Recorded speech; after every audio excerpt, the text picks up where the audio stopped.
The last time Monster Energy AMA Supercross raced at the Camping World Stadium here in Orlando, Florida was some 14 years ago when our man Ricky Carmichael put a period on his unbelievable career. That's why he is the GOAT. Hi folks, Lee Diffie along with RC. Quite the night here in Orlando. It's the beginning of the Florida swing. A couple here in Orlando, then Daytona Beach. So a lot to look forward to. Ricky, I want to start with the 250s. The event was won by Honda's Jet Lawrence. He won for the second time this year. I think it was a very mature ride. Would you agree? Sure was. It's like a veteran ride, like he has been in this series for 3 or 4 years. He did exactly what he needed to do. And what I was most impressed with Jet Lawrence about was how he was able, look like he has taken all the mistakes that he has made last year and this year and have put them aside. And he was able to handle the pressure from Colt Nichols the whole time that Colt Nichols was behind him. He never wavered. He just hit his lines and did his deal. And look what happened. He won the race with no problem. His riding mentor and coach, Johnny O'Mara, will be very pleased with that. Let's take you to the highlights for round 7. But before we get to the main event, we're going to show you this from the heat race. Christian Craig, the Monster Energy Star Racing Yamaha rider, got slammed to the ground while leading early on in his heat. He injured his right hand. He knew that straight away. Yeah, he did. He didn't even attempt to get back on the bike. And I thought he was done just by looking at that because he knew something was wrong. I thought he was done for the night. Unfamiliar territory for Christian Craig. He was forced to go to the last chance qualifier. And we were kind of, although we were calling the event, we were spectating as well. We were wondering how he was going to cope.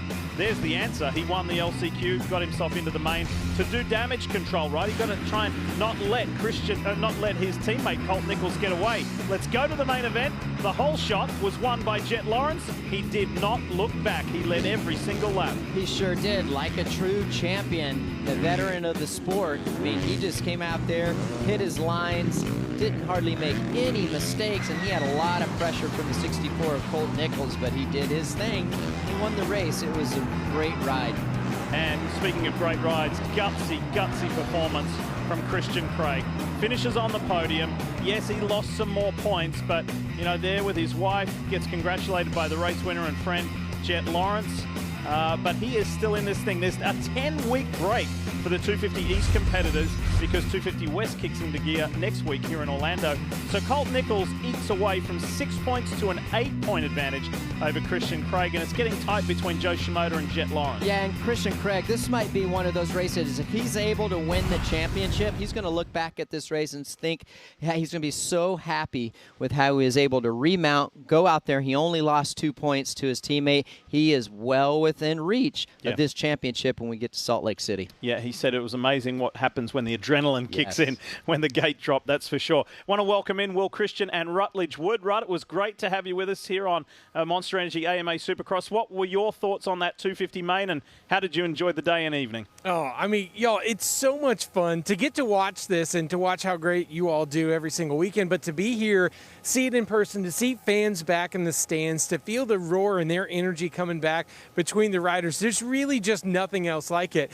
For me, what was so cool is getting to watch Jet and then getting to meet him this morning. I met him, his parents, to hear the pride that they have in him. But what I really took away from Jet was an honesty. He knows that he still has a lot to learn. He's really excited to be here. You know, with the shoulder injury, he certainly knows that's something he's got to keep in mind. But he also knows that, like, he got to stay at home last night, and he understood, even at that young age, what a home field advantage really feels like. To have his parents here, there's a certain level of confidence, but he also knows that the fans are reacting to him in a really special way. He was telling me about how there were a bunch of kids that were waiting outside his hotel room a few weeks ago and just how special that was, and it really made him feel like, oh my gosh, I'm doing this thing that I love and it's making a difference to other people. And I think tonight he rode like he was making a difference. He knew his mom was here. He also knew that if he got a podium, he'd be doing great. We know his brother's going to be taking over. There's a lot going on, but he went out there and he looked great. He acted like he'd been there before because he has. And for me, as a fan watching this, getting to be here and cover it, that was so cool to see.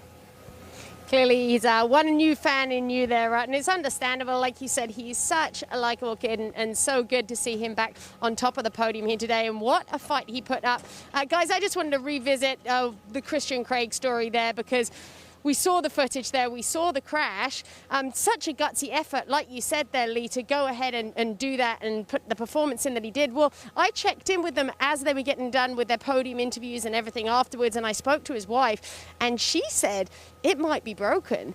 She said that actually the bone in his hand, sorry, this is a bit gross, was actually kind of sticking up, so they're not sure if something was clearly out of place. So just to try and put that in perspective there, the pain that he must have been in, the depths that he must have dug to there to come out and put in that performance tonight, truly incredible. And no good timing for an injury, but if you are going to have one, and one that could be detrimental like a break, at least they're going into this 2+ months break now, a little bit of time for recovery. And then that jumps me over to what is going on in Colt Nichols' mind now, because he has to go into that break now, knowing, yes, he got the better of his teammate, the guy who's sitting behind him in points, but somebody else got the better of him. And I'm curious, Ricky, as to how that's going to sit now, because he has to mull that over until we see the guys back in Salt Lake. Yeah, certainly how they manage this off time, this 10 weeks, is going to be key. There's going to be a lot of riding probably for Colt Nichols immediately. Start testing outdoors and parts and pieces, and then when he gets back to Supercross, he's going to have to ease into it. He can't get ahead of himself, because the last thing you want to do is race so well at the beginning of the series and then turn around and have something silly happen because you're trying to overdo it. So managing this time off is going to be key, but that's part of it. This is what these guys are faced with. Christian Craig, I think this comes at a perfect time for him based off what had happened tonight. I think that he still has a great shot to win this championship. He's only 8 markers back of his teammate.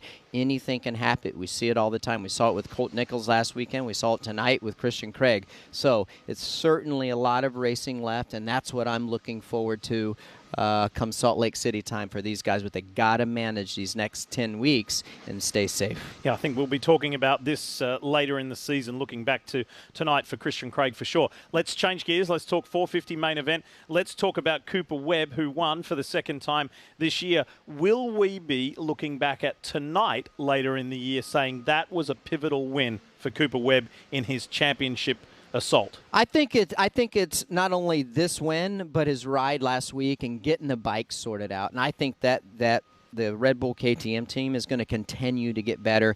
They talked about they got some more parts that are coming over. If their bike is already capable of winning and capable of making Cooper Webb feel that comfortable, if they make it even that much better, that's dangerous for Ken Roczen. Yep. But I think we got a lot of guys in battles between those two for the championship that we're going to be really fun to watch and see, because I think it's going to come down to the wire with those guys. But what I like about that, Lee, is I like how it forces each guy to be their best every single weekend, from good time qualifying practice, good heat race finishes, good starts, execution, no mistakes. I love seeing the best in the business being put to the test, and I think we're going to see that. All right, let's go to the highlights and let's relive what went down here in Orlando. There's the man of the moment.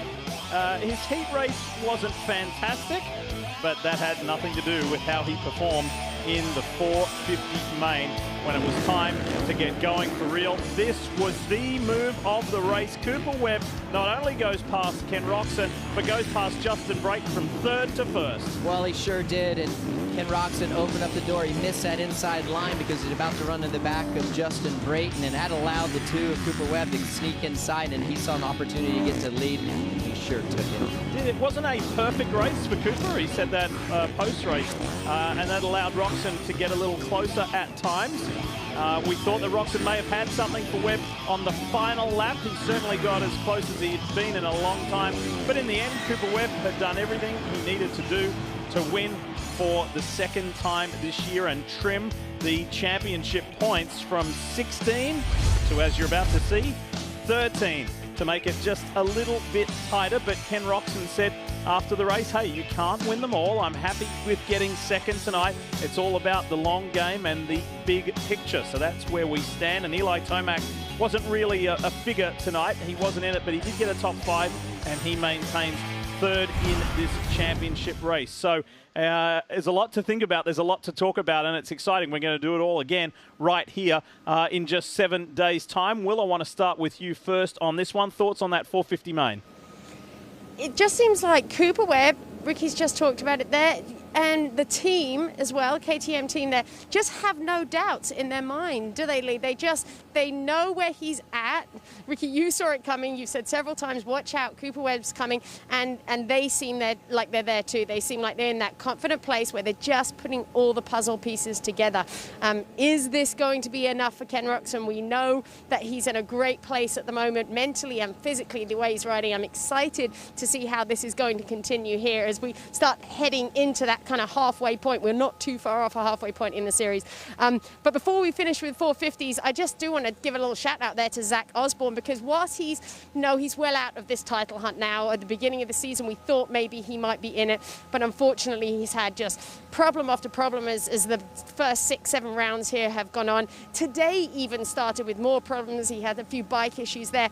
But wow, what an incredible bounce back. And you heard him on the podium earlier when you guys were watching the broadcast. You can see how much this one meant to him. He knew that he had to reset here. He knew that he had to find a place in his head where he could get back. And when you've been knocked back that many times, and I was talking to the mechanic there, Dave Feeney, and he said he needs this one. He told me earlier, Zach needs a Kickstarter one. He needs one to remind himself of how good he is and to remind himself that he can be up there with those guys. And I saw Dave again at the end of the race there, and I said, is this the one he needed? And he said yes. And I think that podium was more than just a podium for Zach Osborne. It was a reset marker for him.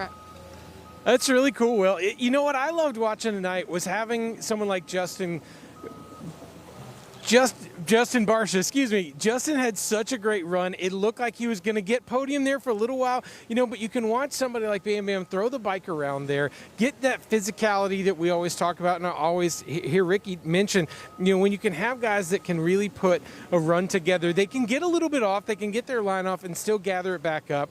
To see Malcolm Stewart had a great run. He had a great night. He knew he needed to ride smart. He definitely did that.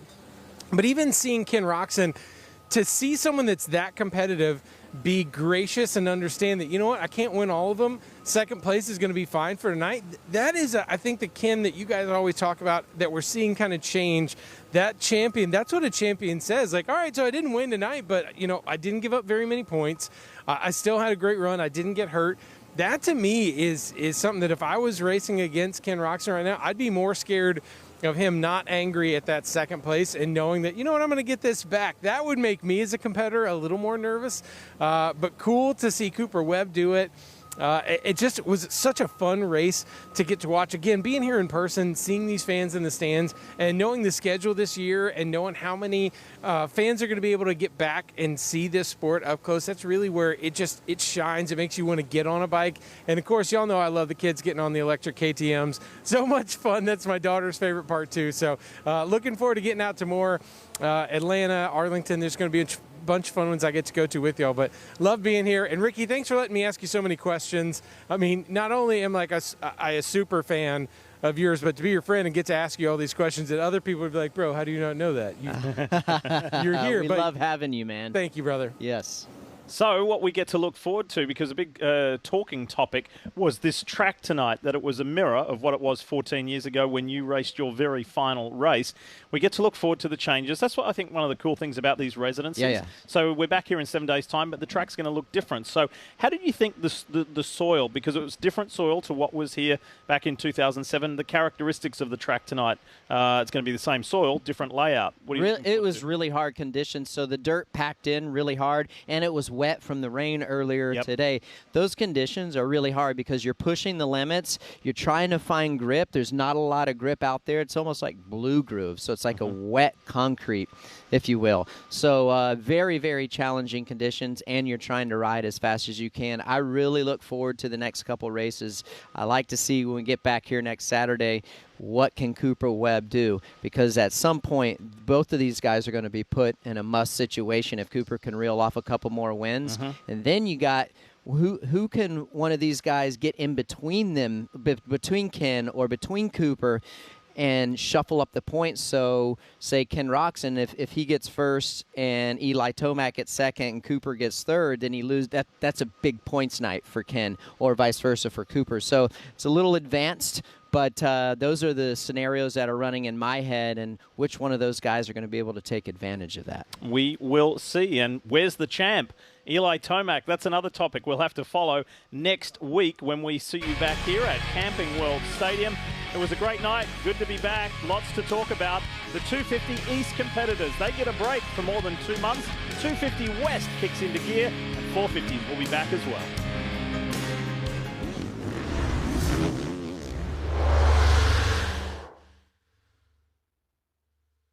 Hi, I'm Christien, and thank you all so much for watching. I'm here to remind you to hit subscribe for all the latest Supercross news and highlights. And of course, don't forget to sign up for Peacock Premium. That is now the new home for streaming for all live Supercross events all season long.